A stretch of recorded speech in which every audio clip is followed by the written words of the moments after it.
శ్రీ రామకృష్ణ ప్రభ ఛానల్ను చూడండి, మాసపత్రికను చదవండి. శ్రీరామకృష్ణాయ నమః, శ్రీమాత్రే నమః. ఈరోజు మనము చాలా గొప్ప 5 సందేశాలతో 5 కథల రూపంలో మీ ముందుకి వస్తున్నాము. వ్యాస మహర్షి ఒకరోజు తన శిష్యులతో ఇష్టాగోష్ఠి జరుపుతున్న సమయంలో ఆయన శిష్యులను ఉద్దేశించి ఒక మాట చెప్తారు. ఏంటంటే, మానవుడు 5 ధర్మాలని పాటిస్తే ఏ యొక్క యజ్ఞము, ఏ యొక్క భగవత్ ఆరాధన ఏది చేయకపోయినా ఆ 5 ధర్మాలని పాటించడం వల్ల భగవంతుడు చాలా ప్రీతిపాత్రుడై అతనికి అపారమైన ఆశీర్వాదాన్ని ఇస్తాడు అనే ఒక సందర్భంలో చెప్పినప్పుడు శిష్యులు అడుగుతారు, ఆ ధర్మాలు ఏంటి అని. అప్పుడు వ్యాస మహర్షి ఇలా వివరిస్తారు. మొదటి ధర్మం తల్లిదండ్రుల్ని పూజించడం. రెండవ ధర్మం భార్య భర్త తరఫు బంధువుల్ని, అత్తమామల్ని ఆదరించడం. 3 అందరి ఎడల సమత్వాన్ని పాటించడం. 4 స్నేహితుడి పట్ల విశ్వాసంగా ఉండడం. 5 భగవంతుడిని అపారమైన భక్తితో, విశ్వాసంతో పూజించడం. ఈ 5లో ఏ ఒక్కటి మనిషి పాటించినా అనాయాసంగా మనిషి సత్కీర్తి, స్వర్గప్రాప్తి, మోక్షప్రాప్తి పొందగలడు అని వ్యాసమహర్షి వివరిస్తూ, తల్లి సర్వతీర్థ స్వరూపమని, తండ్రి సర్వ భగవత్ స్వరూపమని, తల్లిదండ్రుల పాదాలకి దండం పెట్టి ఒక ప్రదక్షిణ ప్రతిరోజు ఏ రోజు ఎవరు చేసినా కూడా అది గంగా తీర్థ స్నాన ఫలాన్ని ఇస్తుందని వ్యాస మహర్షి వివరిస్తే, అప్పుడు శిష్యులు అడుగుతారు, వీటికి సంబంధించిన కథలు మాకు చెప్పండి అని. మొదటిగా తల్లిదండ్రులను పూజించడం మీద ఉన్న ఒక ప్రాచీన కథని వ్యాస మహర్షి వివరిస్తారు. ప్రాచీన అన్నప్పుడు మనందరం చాలా పాతకాలం అనే విషయాన్ని మనందరికీ తెలుసు. కానీ ఇక్కడ మనం ఇంకొకటి తెలుసుకోవాల్సింది ఏంటంటే, ప్రాచీన కాలంలో జరిగిన ఏ కథ అయినా, ఏ ఇతిహాసమైనా, ఏ పురాణమైనా అది ప్రతి కాలానికి మనిషికి ధర్మబద్ధంగా జీవించడానికి అనేక విధాలుగా ఉపయోగపడుతుంది. అప్పుడు వ్యాస మహర్షి వివరించిన మొదటి కథ ఇలా ఉంది. మనం ఈ కథని ఇప్పుడు విందాము. అతి ప్రాచీన కాలంలో ఒక వ్యక్తి, అతను నరోత్తముడు, అతని పేరు. బ్రాహ్మణుడు, చాలా పాండిత్యం కలవాడు. అతను తల్లిదండ్రుల్ని తిరస్కరించి తీర్థయాత్రలకి, తీర్థ స్నానాలకి బయలుదేరుతాడు. అలా వెళ్తున్న అతను ఎక్కడ ఏ తీర్థంలో స్నానం ఆచరించి బయటికి వచ్చినా అతను కట్టుకున్న ధోతి, తడిపిన ధోతి క్షణంలో ఎండిపోవడం జరుగుతోంది. ఆ ధోతిని ఇంక అతను ఆరేసుకోకర్లా, ఇలా స్నానం చేసి బయటే కానీ ఎండిపోతోంది. అతను అనుకుంటాడు, ఓహ్, నా తపశ్శక్తి, నా పుణ్యఫలం వల్ల తడిపిన ధోతి వెంటనే ఎండిపోతోంది అని ఒక అహంకారం అతనిలో మొదలవుతుంది.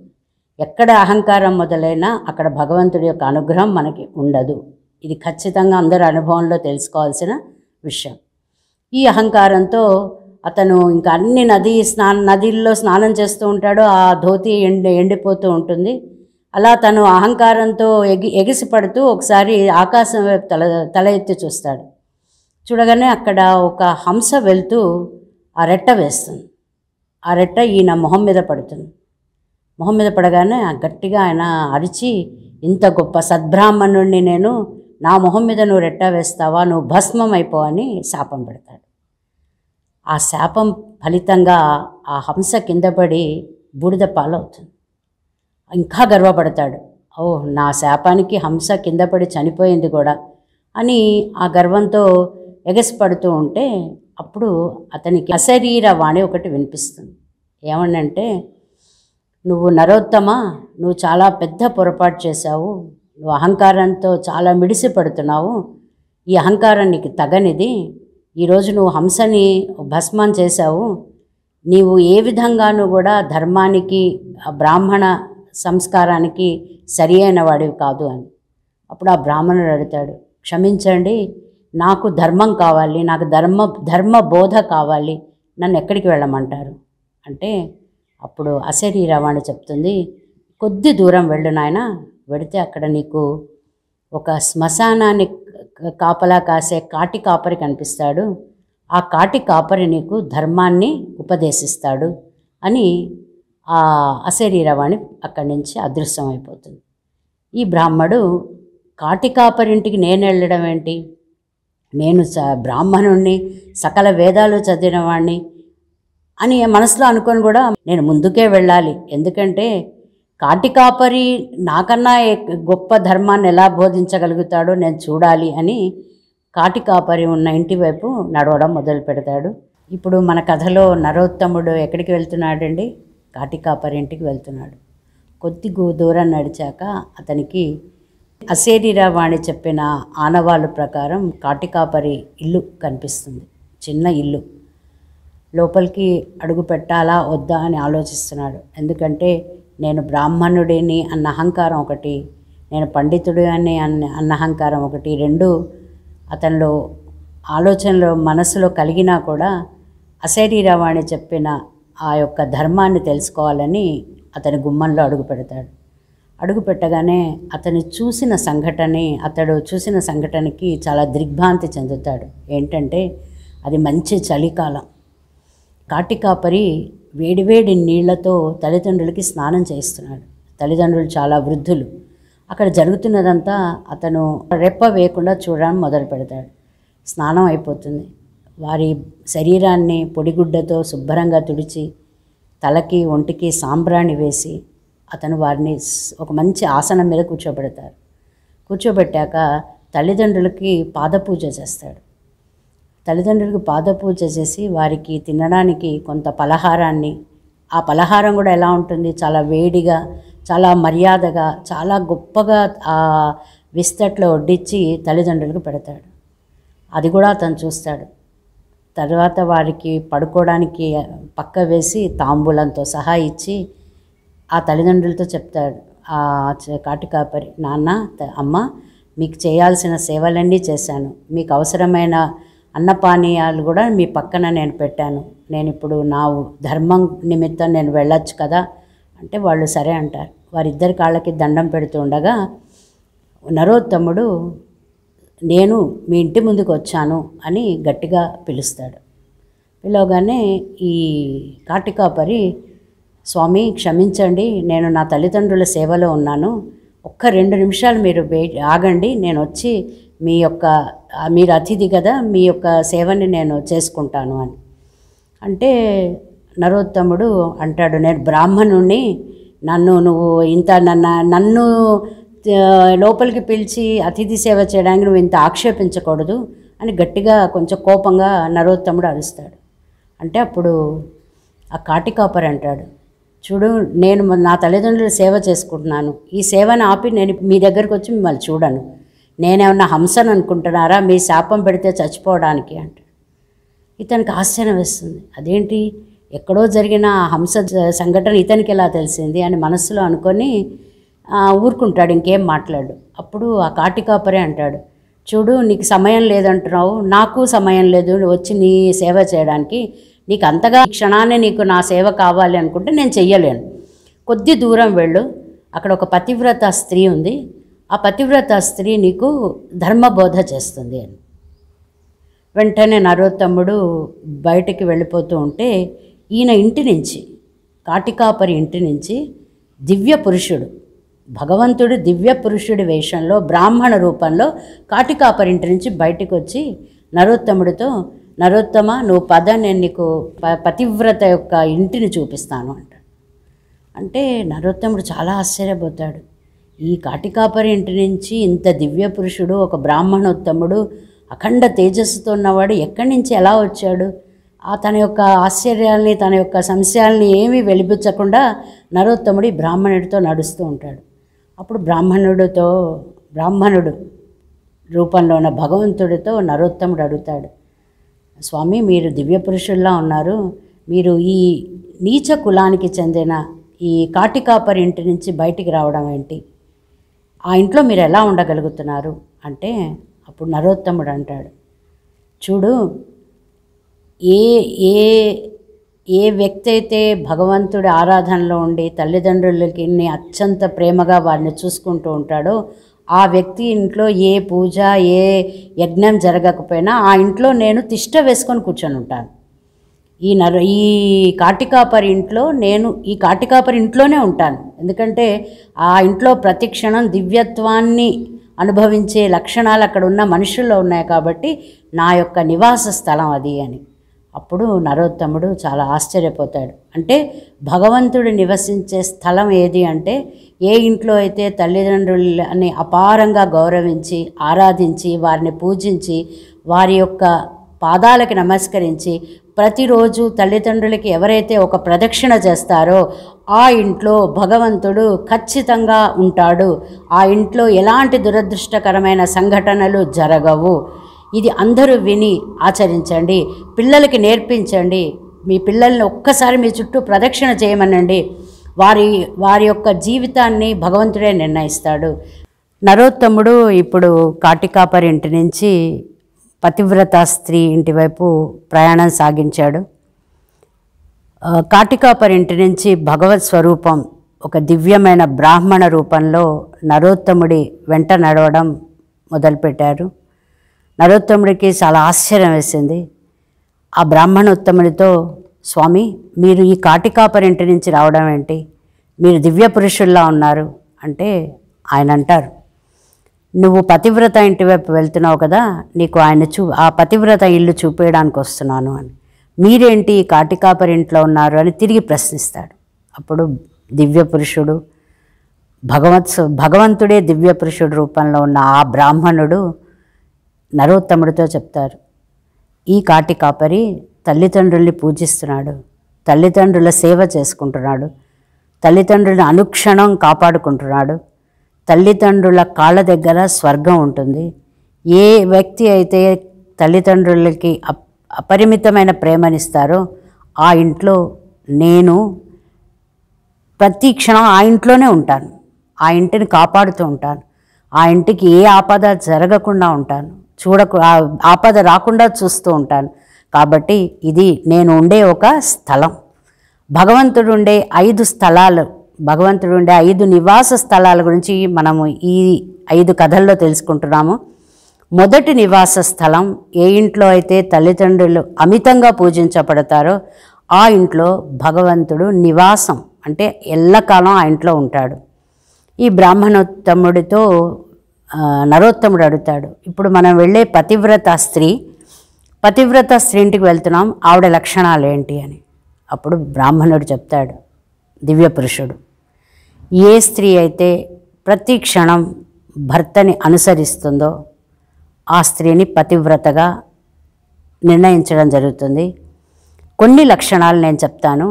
ఏ స్త్రీ అయితే తనకి కలిగిన పుత్ర సంతానం కన్నా 100 రెట్లు ఎక్కువగా భర్తని ప్రేమిస్తుందో, భర్త తల్లిదండ్రుల్ని, భర్త తరఫు బంధువులందరినీ ఆదరిస్తుందో, భర్త చెడ్డవాడైనా కూడా అతనిలో ఉన్న చెడ్డతనాన్ని మార్చడానికి ప్రయత్నం చేస్తుందో అలాంటి స్త్రీ పతివ్రత స్త్రీ కింద పిలువబడుతుంది.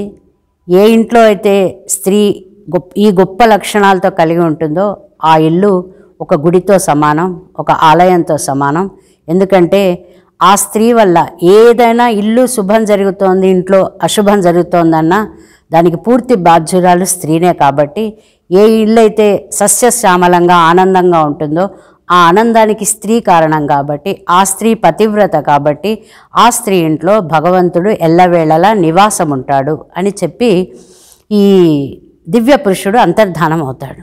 అవగానే ఈయన కొద్ది దూరం నడిచి వెళ్ళాక అతనికి ఆ పతివ్రత స్త్రీ ఇల్లు గుర్తుపట్టుతాడు. ఎందుకంటే ఆ ఇల్లు వేరే ఇళ్ళన్నిటితో పోలిస్తే వేరేగా ఉంటుంది, అఖండమైన తేజస్సుతో ఉంటుంది ఆ ఇల్లు. ఆ గుమ్మం దగ్గర నిలబడి అమ్మ అని పిలుస్తాడు. అని పిలవగానే ఆవిడ అంటుంది, ఎవరో స్వామి వచ్చారు, మీరు బ్రాహ్మణోత్తముల్లా ఉన్నారు, క్షమించండి, నేను ఇప్పుడు బయటకు వచ్చి మీకు అతిథి సత్కారం చెయ్యలేను. అంటే ఎందుకు, నేను బ్రాహ్మణుణ్ణి, అతిథి దేవోభవ అన్నారు కదా, నేను నీ గుమ్మం ముందుకు వచ్చాను అంటారు. మీరు గుమ్మం ముందుకు వచ్చినా చాలా గొప్ప కార్యం నేను చేస్తున్నాను. నా భర్త సంధ్యావందన సమయం, ఆయనకు అన్నీ అమర్చాలి, నా అత్త మామలు చాలా వృద్ధులు, వారికి కావాల్సినవన్నీ ఏర్పాటు చేయాలి. ఈ అన్ని ఏర్పాట్లు చేసి మీ దగ్గరికి రావడానికి నాకు చాలా సమయం పట్టచ్చు. కాబట్టి ఇక్కడ కొద్ది దూరంలో తూలానాథుడు అనే ఇంకొక వ్యక్తి ఉన్నాడు. ఆయన మీకు తప్పకుండా మీకు ధర్మాన్ని బోధించే అవకాశం ఉంది.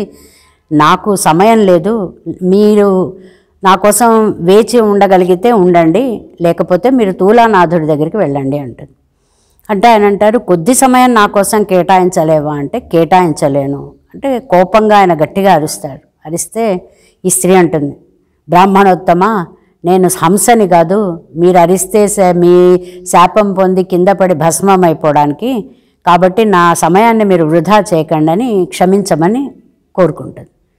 ఈయనకి ఇంకా ఆశ్చర్యం వేస్తుంది, అదేంటి ఎక్కడో జరిగిన ఆ దృశ్యం ఈవిడకు కూడా ఎలా తెలిసింది అని ఆశ్చర్యపోతూ ఉండగానే ఈవిడ ఇంట్లోంచి కూడా ఒక దివ్య పురుషుడు బయటికి వస్తాడు. ఆ దివ్య పురుషుడిని చూసి నరోత్తముడు ఆశ్చర్యపోయి, ఏంటి మీరు ఇక్కడ కూడా ఉన్నారేంటి అంటే, ఇది నా నివాస స్థలము, నేను చెప్పాను కదా, ఏ ఇంట్లో అయితే తల్లిదండ్రుల్ని పూజించబడతారో, ఏ ఇంట్లో అయితే స్త్రీ భర్తని అపరిమితంగా ప్రేమించి ఎక్కడైనా ప్రతికూల పరిస్థితి కలిగిన స్త్రీలకి ఆ ప్రతికూల పరిస్థితిని ఆవిడ మానసిక ధైర్యంతో ఎదుర్కొని గొడవలు పడకుండా ఇంటిని ప్రశాంతంగా ఉంచుతుందో ఆ ఇల్లు నాకు నివాస స్థలము అని చెప్పగానే నరోత్తముడు అంటారు, ఎక్కడో జరిగిన హంస గురించి ఈవిడకి ఎలా తెలిసింది అంటే, అప్పుడు దివ్య పురుషుడు చెప్తాడు, చూడు, ఏ స్త్రీ ఏ పురుషుడైనా మానసిక శుద్ధి కలిగి భగవత్ ప్రేరణతో భగవత్ అనుగ్రహంతో జీవితాన్ని కొనసాగిస్తూ ఏ విధమైన అత్యాశలు లేకుండా ప్రతిదీ భగవత్ ప్రసాదంగా స్వీకరిస్తారో వారు భవిష్యత్తును కూడా దర్శించగలుగుతారు. కాబట్టి కొద్ది దూరంలో తూలనాథుడు ఉన్నాడు, ఆయన దగ్గరికి నేను నిన్ను తీసుకెళ్తాను పద అని దివ్య పురుషుడు కూడా నరోత్తముడితో ముందుకు సాగుతూ ఉంటాడు. ఇక్కడ ఈ కథని మనం ఆపితే రెండో నివాస స్థలం భగవంతుడికి ఏంటి అంటే పతివ్రత స్త్రీ. పతివ్రత స్త్రీ అంటే ఇప్పుడు మనం కొంచెం దీని గురించి ఒక 2 నిమిషాలు మాట్లాడుకోవడం చాలా అవసరం అనిపిస్తోంది. ఏంటంటే మోడ్రన్ ఎరా అండ్ టెక్నికల్ వరల్డ్ మన సైంటిఫిక్ సినారియో ఇప్పుడు ఇక్కడ స్త్రీలో చాలా గొప్ప లక్షణాలు ఏవైతే భగవంతుడు పెట్టి మనల్ని సృష్టించాడో ఆ లక్షణాలని పూర్తిగా మనం వదిలేయడం జరుగుతోంది. భర్త అంటే ఆయన క్రెడిట్ కార్డ్ ఆయనది, నా క్రెడిట్ కార్డ్ నాది, నా బ్యాంక్ అకౌంట్ నాది, ఆయన బ్యాంక్ అకౌంట్ ఆయనది, ప్రతిదానికి లెక్కలు వేసుకోవడం, పిల్లల్ని పెంచడంలో కూడా షేరింగ్స్ పెట్టుకోవడం, ఇలా జరుగుతూ ఉండడం వల్ల ఏమైపోతుందంటే ఇళ్ళు చాలా అందంగా ఉంటున్నాయి, మ్యూజియంస్లా ఉంటున్నాయి, కానీ ఇంట్లో స్త్రీ వంట చేయట్లా, వంట వాళ్ళు వచ్చి వంట చేస్తున్నారు. ఏ ఇంట్లో అయితే స్త్రీ వంట చేయదో, ఏ ఇంట్లో అయితే అమ్మమ్మ తాతయ్యలు వంట చేయరో, బయట నుంచి ఎవరైతే వచ్చి వంట చేస్తారో ఆ ఇంట్లో భోజనానికి శుద్ధి ఉండదు, పాత్ర శుద్ధి ఉండదు, మానసిక శుద్ధి ఉండదు. ఎందుకంటే ఇంటికి వచ్చి వంట చేస్తున్న మనిషి మీ నుంచి రాబడి మీ కొంత డబ్బుని ఎక్స్పెక్ట్ చేసి వంట చేస్తోంది. ఆవిడకి ఆ వంటలో ఎలాంటి శక్తి వైబ్రేషన్ ఉండదు. అదే పిల్లలకి తల్లి వంట చేసి పెట్టి గోరుముద్దలు తినిపించి ఎంత ఉద్యోగాలు మనం ఈరోజు పద్ధతి ప్రకారం ఉద్యోగాలు చేయొచ్చు, కానీ ఉద్యోగ ధర్మంతో పాటు చాలా గొప్ప ధర్మం స్త్రీకి ఇంటిని చక్కబెట్టుకోవడం. ఈ యొక్క గొప్ప లక్షణాలని ఈ వీడియో చూశాక కొంత అలవాటు చేసుకొని ప్రతి ఇల్లు కూడా భగవంతుడి నివాస స్థలంగా చేసుకొని ప్రతి ఇంట్లో అందరం తల్లిదండ్రుల్ని పూజించి తల్లిదండ్రులకు ఒక ప్రదక్షిణ చేసి భార్యాభర్తలు మంచి అవగాహనతో జీవితాన్ని కొనసాగిస్తే మనకి ఎలాంటి వైరస్సు మన దగ్గరికి రాదు, ఎలాంటి ప్రారంధము మనల్ని బాధ పెట్టదు. ఇప్పుడు నరోత్తముడు పతివ్రత ఇంటి నుంచి తూలాధరుడి ఇంటి వైపు ప్రయాణం సాగిస్తున్నాడు.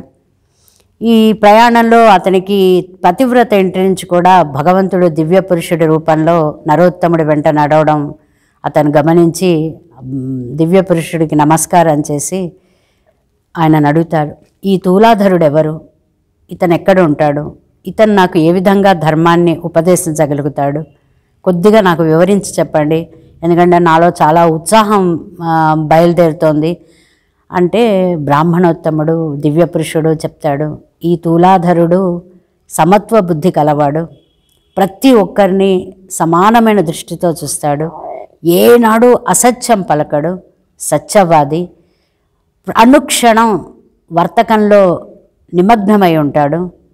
అలసట లేని మనిషి, అనుక్షణం కష్టపడే వ్యక్తి.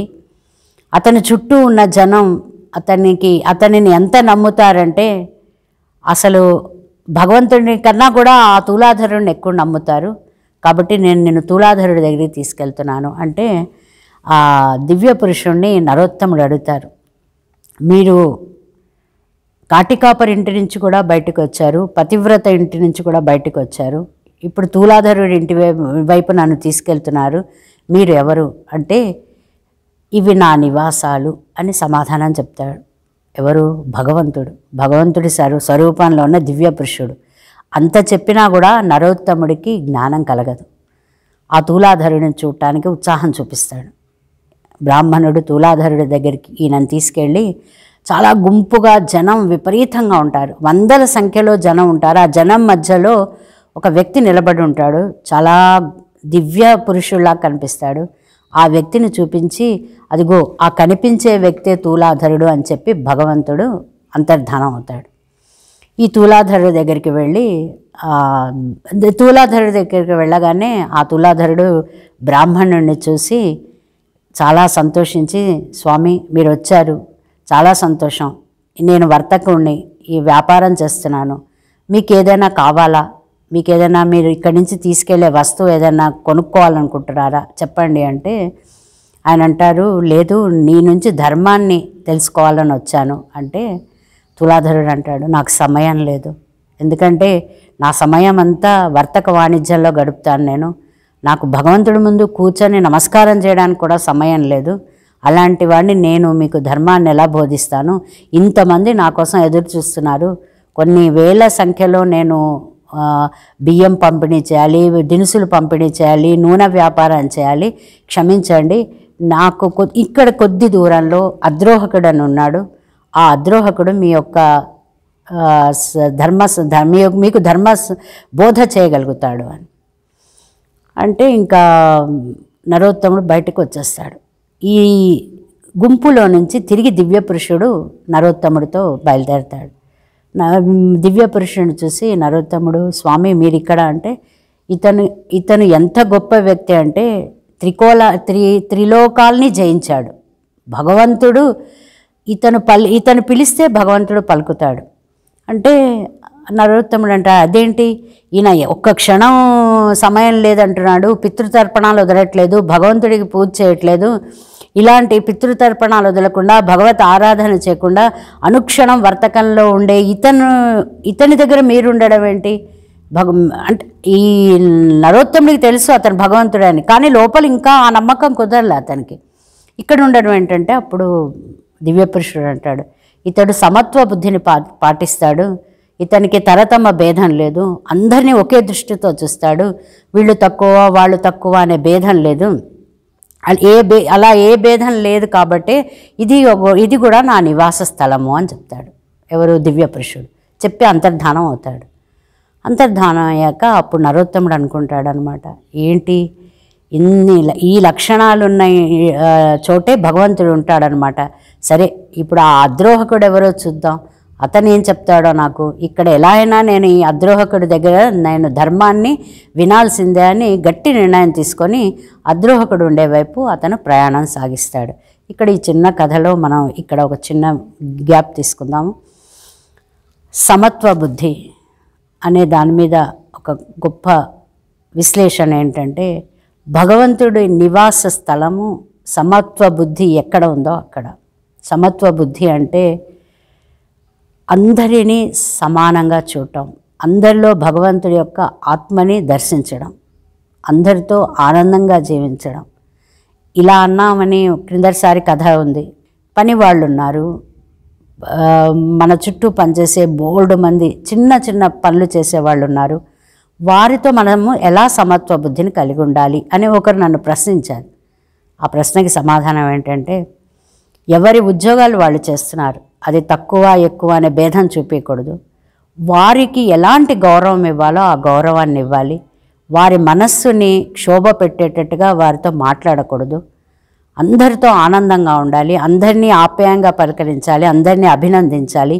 ఈ సమత్వ దృష్టిని ఎవరు పాటిస్తారో వారు కొన్ని వేల తీర్థయాత్రలు చేసిన ఫలితం, ప్రతిరోజు గంగా స్నాన ఫలితం, భగవంతుడికి వారు చాలా ప్రీతిపాత్రులై అనుక్షణం భగవత్ ఆశీర్వాదాన్ని పొందుతారు. అద్రోహకుడి దగ్గర ఇతనికి ఎలాంటి బోధ జరుగుతుందో చూద్దాము. తూలనాథుడి వర్తక స్థలం నుంచి నరోత్తముడు ముందుకు బయలుదేరాడు. అక్కడ తిరిగి దివ్యపురుషుడితో అతను మాట్లాడడం సంభవిస్తుంది.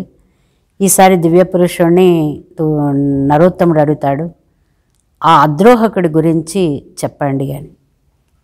అంటే అద్రోహకుడు అంటే ఎలాంటి ద్రోహాన్ని తలపెట్టనివాడు,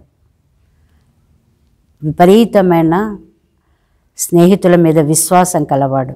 అతని గురించి నేను చెప్తాను విను అని దివ్యపురుషుడు చెప్పడం మొదలుపెట్టాడు.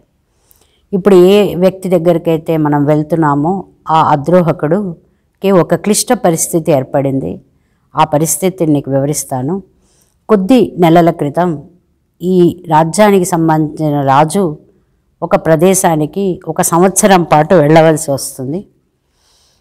అతనికి అపురూపమైన భార్య, అతి సౌందర్యవంతురాలు.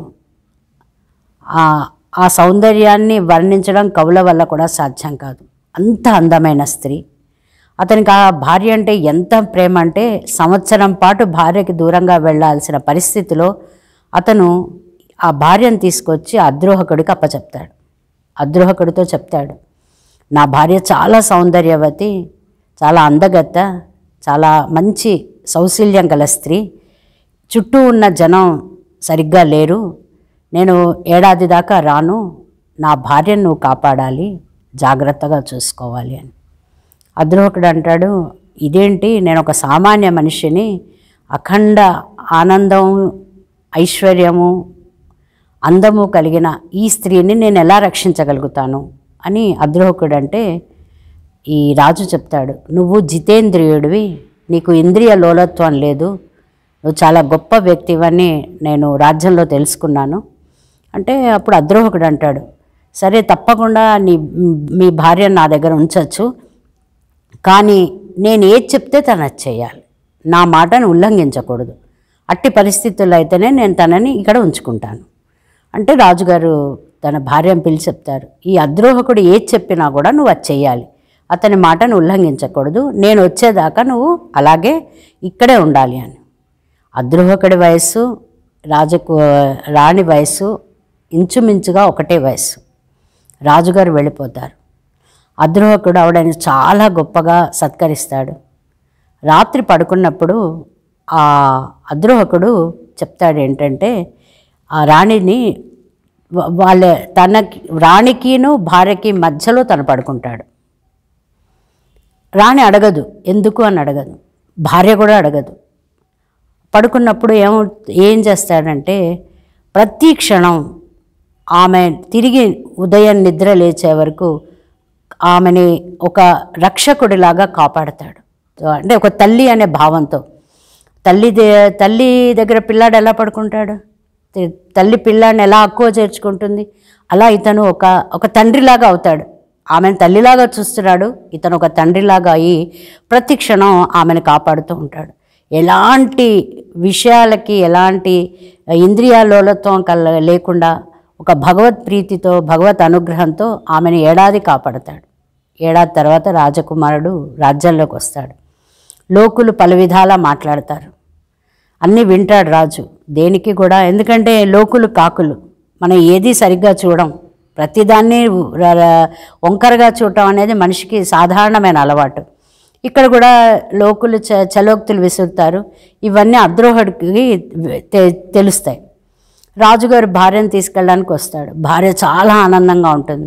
అద్రోహకుడి మొహం మాత్రం చాలా అతని ముఖ కవళికలు చాలా విచారంగా ఉంటాయి.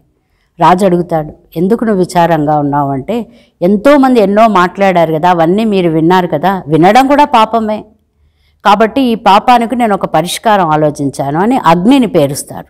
కట్టెల పేర్చి ఆయన ఆ అగ్నిలో దూకేస్తాడు.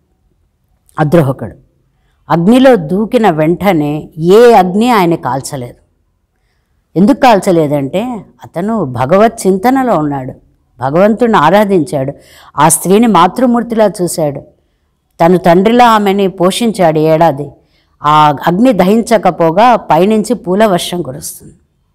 పూల వర్షం కురిసి అద్రోహకుడిని దేవతలు కీర్తిస్తారు. అద్రోహ, నీ అంత గొప్ప విశ్వాస పాత్రుడు ఇంకా లేడు ఈ ప్రపంచంలో. ఎవరైతే ఏ విధమైన చలోక్తులు విసిరి రాజు మనసుని మభ్యపెట్టారో వారందరూ కుష్టు వ్యాధిగ్రస్తులు కావాలి అని. రాజు వెంటనే భార్యను తీసుకొని వెళ్ళిపోతాడు. ఇంత గొప్ప అద్రోహకుడు. ఇక్కడ అద్రోహకుడు గురించి చెప్పాక బ్రాహ్మణోత్తముడి రూపంలో ఉన్న దివ్య పురుషుడు నరోత్తముడితో చెప్తాడు. ఏమని చెప్తాడంటే, ఎవరైతే పరనింద చేస్తారో, ఏది విన్నది చూడకుండా అనవసరమైన అనర్థాలను తీసుకొచ్చే మాటలు మాట్లాడుతారో, వారు ఎన్ని పూజలు చేసినా ఆ ఇంట్లో ఏ పూజకి ఏ ఫలితము ఉండదు. వారు తిరిగి ఉత్తర జన్మలో కుష్టు వ్యాధిగ్రస్తులై పుడతారు. కాబట్టి మాట్లాడేటప్పుడు, ఏదైనా పని చేసేటప్పుడు చాలా విశ్వాసంతో ఆలోచనతో చెయ్యాలి అని ఈయన అంతర్ధానం అయిపోతారు. అద్రోహకుడి దగ్గరికి వెళ్ళి ఈయన నమస్కారం చేసి అడుగుతారు, నాకు ధర్మబోధ చేయాలి, మీ గురించి అంతా నాకు దివ్య పురుషుడు చెప్పారు అని. అప్పుడు అద్రోహకుడు చెప్తాడు, నేను ఇప్పుడు ఏమీ మాట్లాడలేను, కొద్ది దూరంలో మీకు విష్ణు శర్మ అని కనిపిస్తారు, ఆ విష్ణు శర్మ మీకు మీ యొక్క ధర్మబోధ చేయడానికి అతను సరైన వ్యక్తి, మీరు ఆయన దగ్గరికి వెళ్ళండి అని. అద్రోహకుడిని చూసి అప్పుడు నరోత్తముడు అనుకుంటాడు, ఓ, ద్రోహ చింతన లేకుండా విశ్వాసంగా ఉన్న మనిషి ఇంట్లో భగవంతుడు తిష్ట వేసుకొని కూర్చొని తన నివాసంగా ఆ ఇంటిని అమర్చుకుంటాడు. కాబట్టి ఆయనకి ధర్మబోధ ఇంకెవరు చేయక్కర్లా. ఒక్కొక్క భాగం నుంచి ప్రయాణం చేసి అతను వేరే చోటికి వెళ్ళే లోపలే అతనిలో కొద్దిగా జ్ఞానోదయం కలగడం మొదలుపెట్టింది. ఇప్పుడు విష్ణు శర్మ దగ్గర ఏం జరిగిందో మనం చూద్దాం. నరోత్తముడు ఇప్పుడు విష్ణు శర్మ ఇంటి వైపు ప్రయాణం అవుతాడు. ఇప్పుడు ఆయనతో ఏ దివ్య పురుషుడు రాడు, తనే ఒంటరిగా ప్రయాణమై విష్ణు శర్మ ఇంటికి చేరతారు. ఆయన అపార విష్ణు భక్తుడు, ప్రతిక్షణం దైవనామ స్మరణతో గడిపే గొప్ప బ్రాహ్మణ సంస్కారి, సంపన్నుడు, సత్శీలి, సాంప్రదాయాన్ని అనుష్ఠించిన వాడు. ఆ ఇంట్లో ఒక దివ్యమైన తేజస్సు నరోత్తముడికి కనిపిస్తుంది. ఆయన వెళ్ళి విష్ణు శర్మ పాదాలకి నమస్కరించి ఇప్పటివరకు జరిగిన వృత్తాంతం అంతా ఆయనకు వివరిస్తారు. వివరించి ఇక్కడ మీరు నాకు ధర్మాన్ని బోధించాలి అని అడుగుతారు. అప్పుడు విష్ణు శర్మ చెప్తారు, ఈ పక్క గది ఉంది కదా, ఆ గదిలో నా భగవత్ ఆరాధన మందిరం ఉంది, నువ్వు అక్కడికి వెళ్ళు. ఆ గదిలోకి వెళ్ళిన క్షణాన్నే నీ యొక్క పాపాలన్నీ ప్రక్షాళనమైపోతాయి, నువ్వు సత్కీర్తిని పొందుతావు. చాలా అద్భుతమైన మందిరం అది. అక్కడ భగవానుడు ప్రతిక్షణం నివాసం ఉంటాడు. కాబట్టి నువ్వు ఆ గదిలోకి వెళ్ళి బయటికి వచ్చాక నీ యొక్క భావాన్ని నాకు వివరించి చెప్పు అని చెప్తారు. విష్ణు శర్మ చెప్పిన గదిలోకి నరోత్తముడు వెళ్తాడు. ఆ గది ఎలా ఉంటుందంటే వర్ణనాతీతం, బ్రహ్మాండంగా ఉంటుంది. భగవంతుడు అక్కడ, అది వైకుంఠమా అనే ఒక ఆలోచన కూడా కలుగుతుంది నరోత్తముడికి. అలా తేరిపార విగ్రహం వైపు చూడగానే అక్కడ ఆయనకి దివ్య పురుషుడు దర్శనమిస్తాడు. ఇప్పటిదాకా తన వెంట ఉన్న దివ్య పురుషుడు. వెంటనే ఆయన ఆ పాదాలకి నమస్కరించి, స్వామి మీరు అంటే, దివ్య పురుషుడు అంటాడు, ఇంత సమయం పట్టింది నీకు నేను భగవంతుడిని తెలుసుకోవడానికి. నేనే ఇక్కడ నివాస స్థలం నాది ఇదే. ఇక్కడ అనుక్షణం ప్రతిక్షణం భగవత్ ఆరాధన తప్పించి ఏమీ జరగదు. ఇక్కడ నేను ఆనందంగా జీవిస్తున్నాను అని నరోత్తముడికి భగవంతుడు సమాధానం చెప్తాడు.